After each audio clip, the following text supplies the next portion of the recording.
Hey, it's the Retro Gaming Hippie here, and today we're going to take a look at the Sega Genesis Mini. It's one of the other little mini classics that I own. I did a review before on the SNES Mini, which I also own. The Sega Genesis Mini, though, a little bit more of what I played back in that time, but I didn't do a lot of gaming during that time.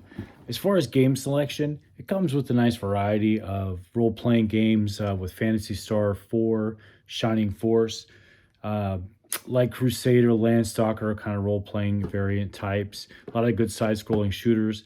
It included Tetris, which was never released on the Sega Genesis before. Although I remember Tetris having a little bit more of a different sounding background music when I used to play it back on the Nintendo, whereas this one has a little bit of a different background sound than I recall. Comes with Gunstar Heroes, which everybody really enjoys, Castlevania Bloodlines, Contra Hardcore. So it has a lot of the really sought-after games. Those are things I never really played back then, but I'll show you a few of the games on here that I enjoy that I kind of think make the system what it is today. One thing I love most about these minis, though, they're all just so tiny. They look just like the Sega Genesis back in the day. The button that's functional, the reset, the volume control. Lots of cord to be able to reach the places you need to go. Controller feels just like the original controller, and it's got plenty of cord to reach. As a matter of fact, this is an original Sega 3 button, and this is the new Mini Classic. So let's hit the lights. Let's fire it up and see how it plays.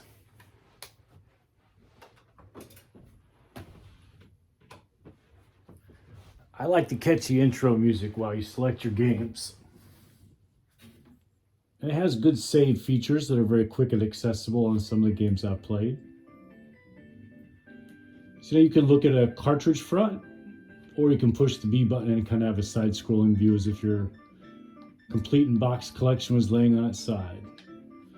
It also includes the homebrew of the Mega Man Wily Wars, which Mega Man is very popular but was never released originally on the Sega Genesis, but that's a homebrew.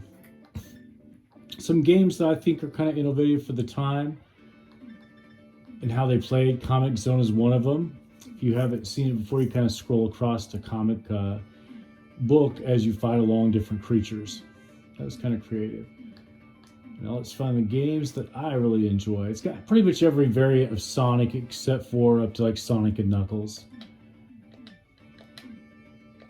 Earthworm Jim. Fun game, hard game. You're an earthworm that found an alien spacesuit and became like a superhero.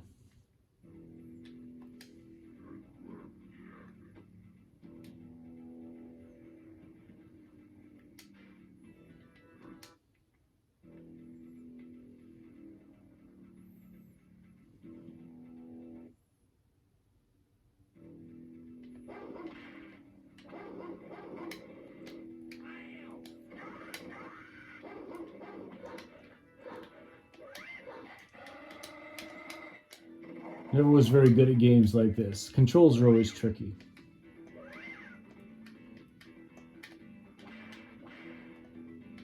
I like the backgrounds, the sounds, the music, the sound effects.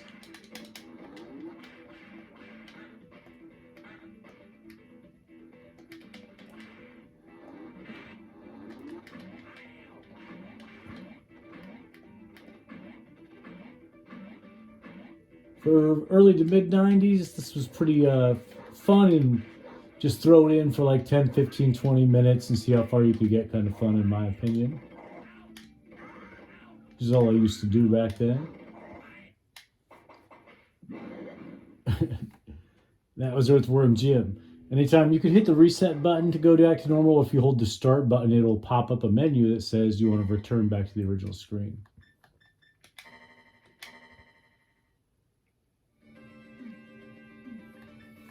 Another fun game at the time, I think, as far as gameplay, background, music, and this brings more of a two-player aspect to it, was Toe Jam and Earl. Funky music soundtrack. I need to turn that up a little bit.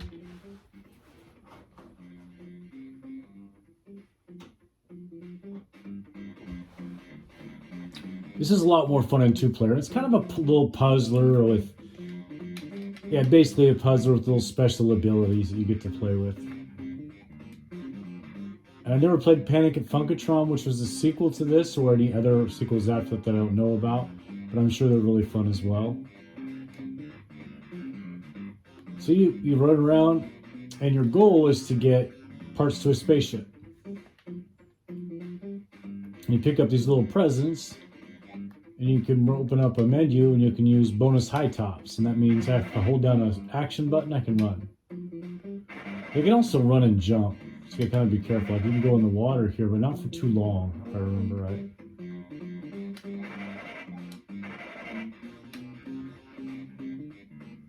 And different presents have different things in them, and you're just trying to get all these pieces to a spaceship, which I never did. So I'm assuming they're trying to get off this planet to probably another planet. I like the background, the sound, everything. Parappa the Rappa is another good game in that kind of context to me. Different animation though.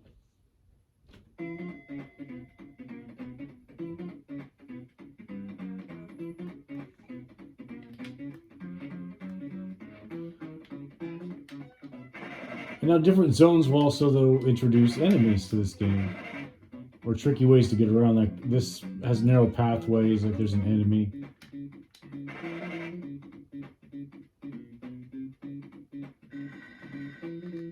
I think that means there's a ship piece nearby.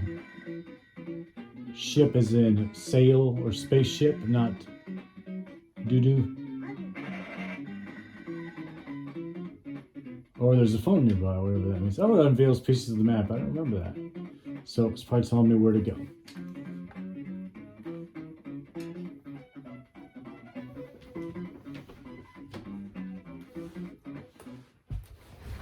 So that's my short, quick take on the Sega Genesis Mini Classic Edition. This is an original one, not something somebody put together, which probably work really well and have tons more great games and whatnot. But if you're looking for the original manufactured one, this is it. Me, I wouldn't pay more than I think 50, 60 bucks. Complete in box is probably what they command for right now. 40, 50 bucks, you know, in person, definitely. I mean, out the door, unless you plan on trying to keep it and wanting to actually play it. But it's just sitting around 30, 40 bucks, even take 20 bucks. Why not? Now, if you're looking for a little bit of a cheaper option, on the PlayStation 2 and PSP and the PlayStation PAL, which is European versions, they make a Sega Genesis collection. This wasn't released on any other platforms. I found that kind of like strange because there's only other two console-based compilations I can think of, the Atari version and Intellivision version, which were released on multiple platforms, but the Genesis one was only put on PlayStation platforms. But anyhow, it has a good collection of games, some that are also on the Classic here. Of note that is not on this, of course, is the Contra Hardcore and the Castlevania Bloodlines everybody likes. This does contain Phantasy Stars 2, 3, and 4, and it does contain some really good hidden gems, including Bonanza Brothers, which is a really fun game, kind of like elevator action that I highly recommend. And Game Ground, which is one when I went through and was playing this again before I was getting ready to do this review, I was like, man, I remember playing this in the arcade. It's kind of a little of an addictive game. If you play it, you'll see what I mean. But those are on here, and you can pick up this probably complete in box online easily for like 10 bucks. There's a lot of great games. So if you're not really sure if you want to put out 50 or 60 bucks here, start at 10 bucks here with the PlayStation 2, see what you think. This is a great little system. It looks really cool, and it does have those really sought after games, Gunstar Heroes and whatnot. So you might want to go that route. I don't think you're ever going to lose your money. In my opinion, you're only going to have a lot of fun. So that's the hippies' take on the Sega Genesis Mini. Tell me what you think. Remember, I'm the Retro Gaming Hippie. I don't buy nostalgia because I am nostalgia. We'll see you again next time.